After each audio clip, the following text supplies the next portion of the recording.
Hello, people. Well, here we are.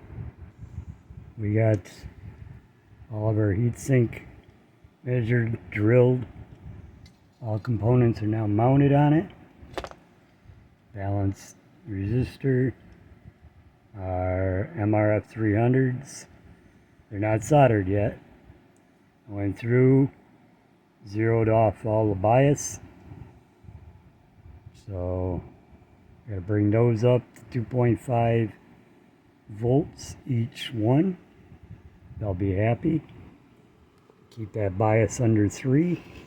I guess you can go 2.6 or a little more, but we're going to keep her at 2.5 tops on this one.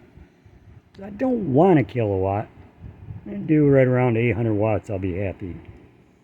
But there she be. Everybody's like, yeah, that ain't going to cool.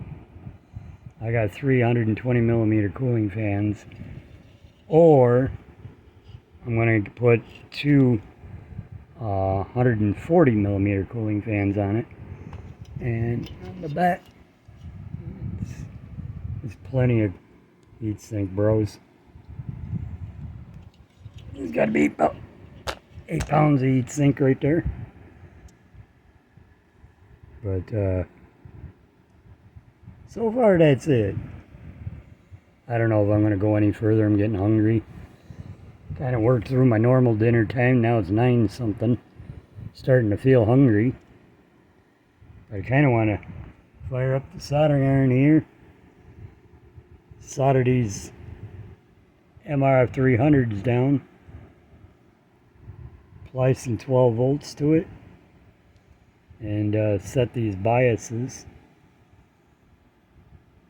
And basically all I got to do is hook up the input and the output.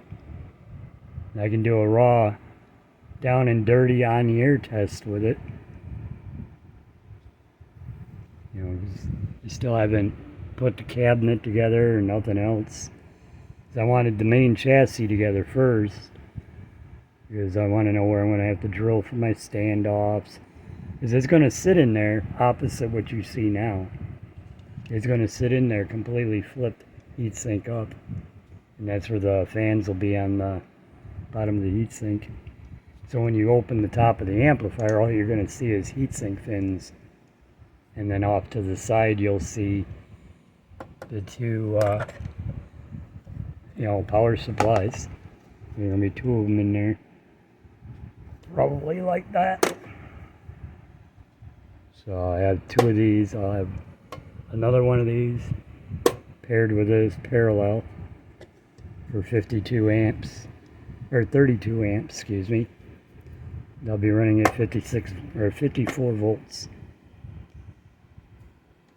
So, yeah, it's going to be fun. But there you go. We got to give you a update on it. So here, I'll give you a closer up. Mind you, I still didn't do any soldering here.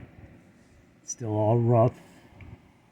It's pretty much just the way it came.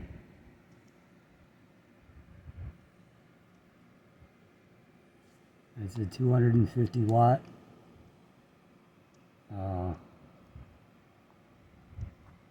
resistor right here. So that'll work out sweet. Just gotta get it all soldered up. And I can dump some RF into this. It's supposed to take like 12 watts to get 1200 out of it. I'm going to pad this down so I can put about 60 into it. You know, I just like the idea of 60 watts. You know, this way if I want to put a Ranger 2950 on it, you know, I can. Or any of the other HF radios. This way I ain't got to worry about that spike, you know, on the peaks. You know, I just lower the power down and then just let her rip, you know. But yeah, if I do right around 60 input, I'll be able to pretty much run any radio I want on it at that point. It doesn't need to be a big radio. You know, like one of them. Be one of them pieces of junk. Not that I run that junk, but you never know what I'm going to have on the bench from time to time. But there you go.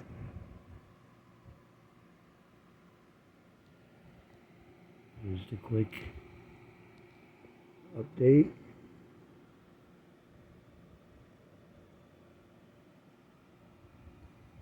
1200 watts, baby. See ya.